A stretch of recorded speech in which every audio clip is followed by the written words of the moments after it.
박재현의 경제노트입니다. 전대미문의 코로나발 위기가 덮치고 있습니다. 금융시장뿐만 아니라 실물경제, 부동산 시장이 큰 충격을 받고 있습니다. 오늘은 고종환 한국자산관리원장과 함께 부동산 시장에 미치는 큰 파장에 대해서 알아보도록 하겠습니다. 안녕하세요. 네, 안녕하십니까. 오랜만에 뵙는 것 같습니다. 네, 그런 것 같습니다. 정말 이 코로나 때문에 지금 뭐 여러 가지 상황이 어려운 것 같은데 특히 네. 부동산 시장 쪽도 변화가 굉장히 많은 것 같고 특히 강남 등 일부 지역에 지금 뭐 급매물도 많이 나오고 가격도 호가도 뭐 2, 3억 떨어졌다고 그러는데 실제로 부동산 시장이 4, 5억까지. 네. 4, 5억까지 떨어졌습니다. 어느 네, 정도? 그렇죠. 지금 뭐 코로나 사태로 인해서 이제 뭐 주가도 폭락하다가 좀 진정되기도 하고 이제 급변동성이 많잖아요. 뭐 금리도 우리도 이제 0.75 이렇게 저희 제로 금리 시대에 왔고 이 시장이 상당히 좀 불안감이 좀 고조되고 있는 것 같아요. 그 때문인지 사실은 올 초까지만 해도 이제 계속 오르던 지역마다 좀 다릅니다만 강남권과 마용성은 확실히 좀 상승세도 꺾이고 하락세로 전환된 게 분명한 것 같아요. 그리고 매물도 보니까 좀 2, 3억에서 강남 같은 경우에는 뭐 잠실에는 일부 뭐 한두 개 거래입니다만 4억까지 이렇게 급락한 매물도 나오고 있는데 문제는 좀 거래가 절벽 형성 안 되고 있습니다. 그러다 보니까 중개업소도 제가 좀 알아보니까 매수 문의는 거의 없다고 그래요. 근데 이제 매물도 아직은 많이 나오지는 않는다. 그러다 보니까 시장이 소강 상태를 보이고 있는데 좀 미묘한 변화는 강남과 마용성은 하락했고 노도강은 아직도 여전히 좀 수요가 있는 것 같고 가격 강세가 유지돼요. 그리고 우리가 풍선 효과라고 그래가지고 수용성 얘기했었잖아요.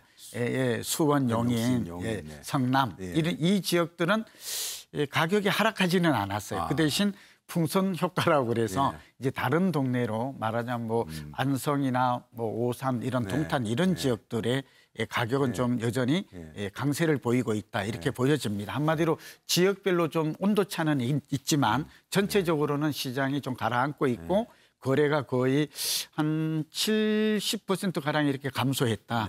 그리고 이런 소강 상태, 불안한 좀 하락 조짐이 나타나고 있다라고 지금 아직은 결론부터 좀 말씀드리면 서두니까 아직은 본격 하락 조짐이 나타나고 있지는 않은데 결국 코로나 사태가 오래가고 장기화되거나 실물 경기 침체가 깊어지고 이 금융시장이 요동친다면 부동산 시장도 하락에 좀 무게감을 두고 있습니다. 뭐 그래 관심이 어쨌든 이 좀 위기가 오다 보니까 앞으로 이 부동산 시장의 앞날이 어떻게 바뀔지 그렇죠. 굉장히 궁금해하는 것 같은데 특히 이제 그 우리가 98년 외환 위기도 있고 또 2008년 그 글로벌 금융 위기도 있죠. 그럴 때 이 부동산 시장이 어떻게 움직여요? 특히 우리 고 원장님은 뭐 그런 경험도 많으시고 실제로 보고 하셨으니까 저도 어려움도 겪었었고 몸속에 그래서 그때하고 지금 상황을 한번 보시면은 한번 경험을 좀 사례를 들어서 한번 이야기해 주시면 좋을 것 같습니다. 박 대표님께서 굉장히 날카로운 핵심 질문을 던지셨는데요. 사실 저희 연구자나 이제 학자들 같은 경우에는 미래 예측을 하는 기법이 3가지가 있습니다. 우선 이걸 아시면 상당히 도움이 될 것 같아요. 전문가마다 막 워낙 혼란스럽죠. 그런데 그럴 일이 아니죠. 과학적 분석을 한번 해보면 예측을 하면 첫째는 지금 말씀하신 것처럼 이번 위기가 처음은 아니잖아요. 우리가 두 번의 97년 말 IMF 위기, 2008년에 있었던 서브프라임 모기지 사태 때 리먼 쇼크 위기가 있었고요. 이 2가지가 경험이 되고 두 번째는 이제 부동산 시장에 영향을 주는 여러 가지 요인들을 한번 살펴볼 필요가 있고 그리고 또 하나 덧붙인다면 이제 사이클 이런 것들을 총합적으로 살펴보는 게 과학적 방법이고 비교적 객관적이다 볼 수 있는데 지금 질문하신 요지가 과거의 경험은 어땠나 하는 것인데 이게 굉장히 시사하는 바가 크고 참고가 될 것 같아요. 98년 외환위기 때는 우리 내부적 위기였잖아요. 이때 굉장히 부동산 시장이 큰 타격을 받았어요. 그러니까 요즘도 나오는 뭐 잠실주공 5단지라든지 이제 또 음마 아파트 이런 것들이 보면 이게 4억 정도 같은 84제곱미터가 이게 IMF가 나온 첫 해는 한 15% 정도 떨어졌지만 결과적으로는 보니까 거의 2억 원 정도로 반토막이 나요. 물론 이제 서울 전체가 그런 것은 아니었지만 강남의 재건축 같은 경우에는 그랬었다는 걸 알 수가 있고요. 이 얘기는 그리고 이게 97년 말인데 98년부터 영향을 준 거잖아요. 회복을 언제 했는가. 이게 굉장히 꿀팁이 될 것 같아요. 2001년에 회복이 돼요. 예, 그러니까 한 3년가량 침체가 지속되었고 하락폭이 깊었다라는 것은 팩트예요. 예, 그다음에 두 번째 2008년 때도 보니까 이때는 미국발이었잖아요. 금융위기였잖아요. 근데 이거는 좀 약했어요. 근데 첫 해는 한 4.5% 정도 이제 서울은 떨어지고 재건축이 좀 떨어졌는데 제가 이때 기억을 했는데 이게 아까 좀 전에 말했던 음마파가 13억 같은 게 그 이후에 파동을 보니까 시간 제한상 이제 그냥 요점만 말씀을 드려야 되니까 그런데요. 이게 2013년에 8억 정도로 떨어져요. 그러니까 거의 40% 가량 떨어졌어요. 그런데 이게 그 글로벌 위기 때문만은 아니었어요. 이때는 이명박 정부 때였는데 지금과 좀 다른 상황인데 이때 공급이 좀 많았어요. 기억하시죠? 대표님 보금자리 주택을 굉장히 강남 쪽에 많이 했고 전세 매매가 좀 내렸었다라는 것이에요.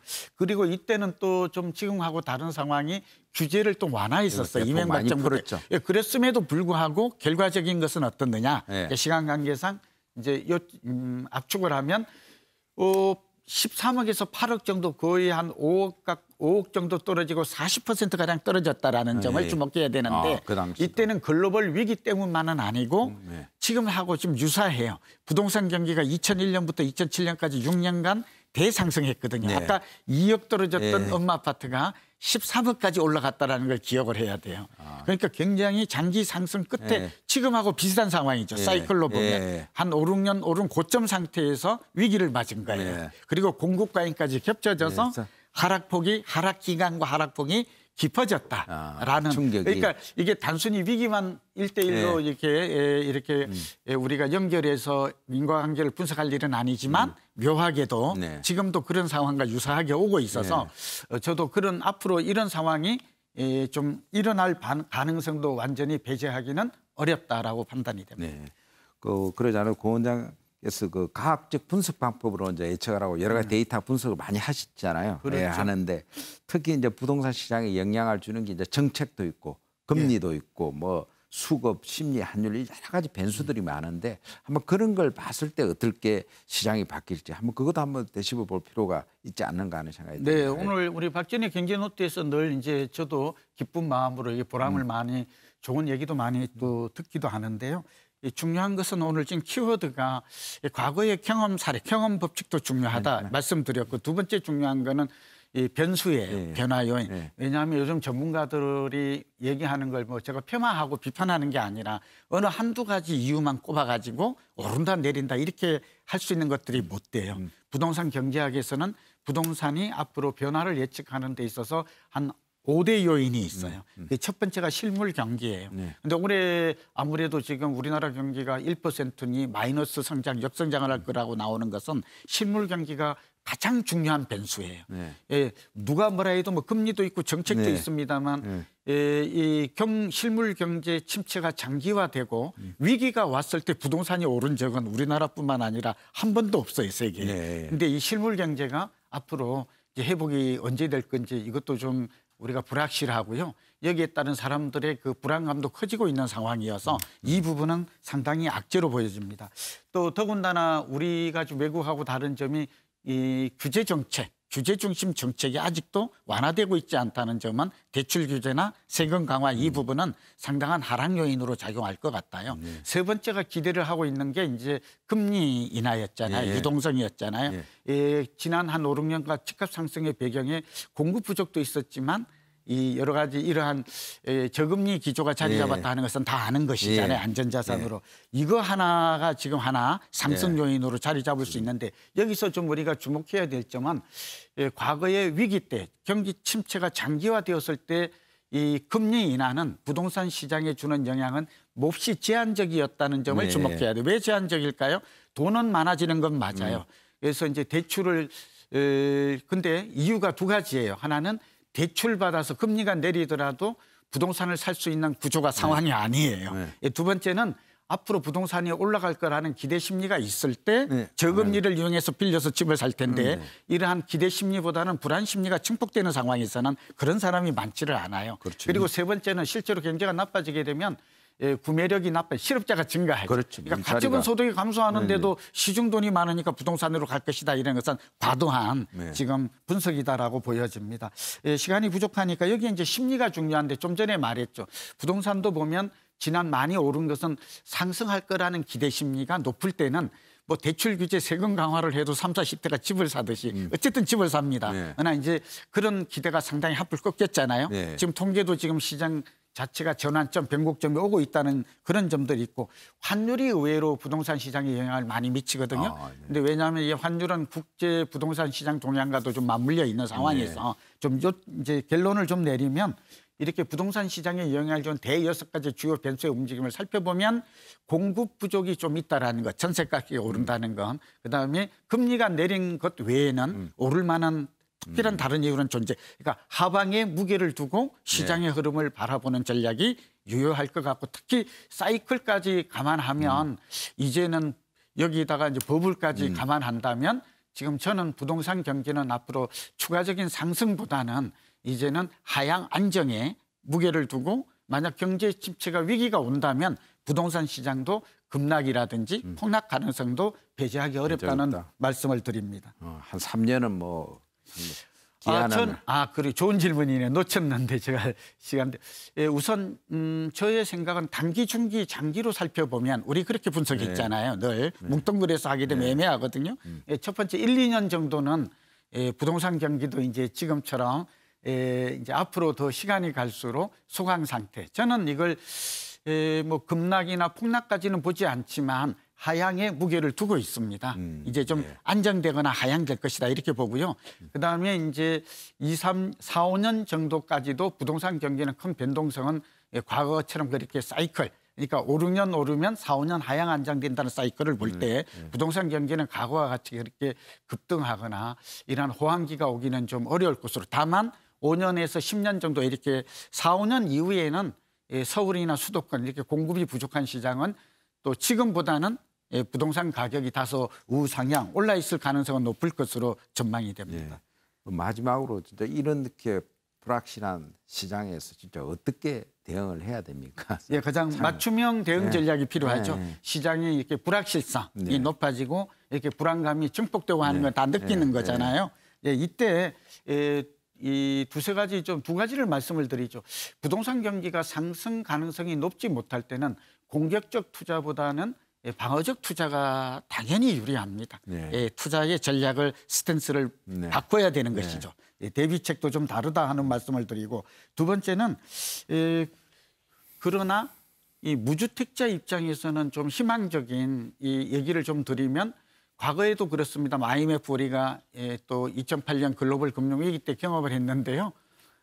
부동산 경기가 만약 급락하는 상황이 오잖아요. 서울 같은 데 특히 재건축도 그렇고 일반 아파트도 온다면 저는 오히려 향후 1, 2년간 그런 경우가 안 왔으면 좋겠지만 만약에 온다면 저는 무주택자인 경우는 이 기회가 저가의 내 집 마련 기회로 정말 절호의 기회가 될 수 있다는 점을 강조를 합니다. 우리 경제는 끝난 건 아니거든요. 그렇죠. 그렇게 좀 강조하고 싶고 두 번째는 지금 이 기사에 지금 매경도 나오고 있습니다만 경공매 특히 경매 매물이 상가 시장, 주택 시장을 비롯해서 지금 나오고 있어요. 몹시 주목되는 변화예요. 제 얘기는 흥미로운 변화인데요. 무슨 말일까요? 앞으로 좀 현금을 좀 보유하고 있으면 기존의 아파트를 지금 높은 가격에 사는 것보다는 경공매라든지 시세보다 저렴한 급매물을 노릴 수 있는 계획도 나오고 특히 올해 하반기가 주목이 돼요. 6월 말까지가 변곡점이라 그랬잖아요. 그래서 그 이후에 이런 급매물이나 경공매물이 나온다면 이것들은 우리가 그때 멈추지 말고 또 관망하거나 또 보류하지 회피하지 말고 적극적인 내 집 마련 기회로 삼는 전략은 참으로 유용한 전략이 될 것이다라고 보여집니다. 그리고 세 번째가 지금 청약 통장 젊은이들이 고민이 요즘 집 사는 사람들이 대표님 30대가 1번인 거 아시죠? 서울 집값의 33%를 30대가 사요. 놀라운 일이잖아요. 돈도 없는데. 그러니까 대출받아 산다는 얘기죠. 그다음에 2가 40대가 많아요. 전국적으로는. 그러니까 이게 합해서 60%인데 제가 이 말씀드리는 이유는 이분들이 사는 이유가 몹시 궁금한데 그동안 집을 안 살고 전세 살았더니 전세 가격도 많이 오르고 네. 집값도 너무 많이 뛰어서 네. 소위 나는 집 없는 거지다. 이런 얘기들을 많이 하면서 상실감 때문이고요. 두 번째는 분양에서 청약을 했더니 가점이 낮아서 당첨이 안 된다. 네. 이 실망감 때문에 기존 네. 아파트로 옮기고 네. 있는 것인데 네. 그럴 필요가 없다는 것이죠. 네. 2022년부터는 지금 알다시피 상기 신도시에 약 30만 가구가 엄청난 물량이 대기하고 있고 분양 물량으로 쏟아져요. 네. 이거 꼭 주목하시고 금방 옵니다. 네. 한 2년 네. 내년 하반기부터 나올 거라고 예측이 되는데요. 이것들을 신규 분양 아파트를 청약통장에 가점을 하면서 미분양도 예상이 돼요. 저의 예. 경험에 비춰보면 예. 경기가 침체하면. 예. 그래서 이 분양 이러한 신규 분양을 좀 인내심을 가지고 차분하게 노려보라 하는 얘기를 간곡하게 저는 좀 권유하고 예. 싶고요. 마지막으로 이제 1주택자는 그냥 갔으면 좋겠어요. 예, 부동산이 급락하는 경우가 올 수 있습니다. 네. 그래도 과거의 경험을 보면 팔았다가 다시 산다는 게 타이밍을 맞추기가 쉽지가 네. 않아요. 예. 그래서 집이 한 채인 분은 장기 네. 거주 계획이면 그대로 고행하라, 홀딩하라. 네. 예, 이렇게 말하고 싶고 2주택 이상 이런 분들은 올 6월 말 이전에 이것도 꿀팁입니다. 6월 말이라고 하니까 시간이 좀 남아있는 것 같아서 좀 시장을 관망하고 팔자 이런 분들도 꽤 많아요. 오히려 또 증여를 하거나 이런 사람도 많은데 뭐 증여는 또 그렇다 치더라도 저는 지금 그나마 부동산 시장이 아직은 본격적 하락을 하지 않은 지금이 매도 성수기 타이밍이다. 지금이 매도 타이밍이 될 수 있다는 점도 한번 역발상으로 생각해야 돼. 6월 말이 가까워지면 비수기인데다가 너나 나나 이렇게 팔려고 한다면 실제로 안 팔릴 가능성도 저는 네. 있어요. 그래서 네. 다주택자는 슬림화하라. 네. 그리고 슬림화하려면 두 가지 방법. 지금 이 성수기 때를 이용해서 지금 뭐 거래가 잘 안 되기는 합니다만 좀 낮은 가격에 처분하는 전략이 좋을 것 같고 이도저도 안 되면 아예 정려나 상속을 통해서 네. 몸집을 줄이는 슬림화 전략이 바람직하다는 말씀을 꼭 강조하고 싶습니다. 네, 좋은 말씀 감사합니다. 네, 감사합니다. 네, 지금까지 고종환 원장과 함께 코로나발 부동산 위기에 대해서 짚어봤습니다. 박재인의 경제노트였습니다.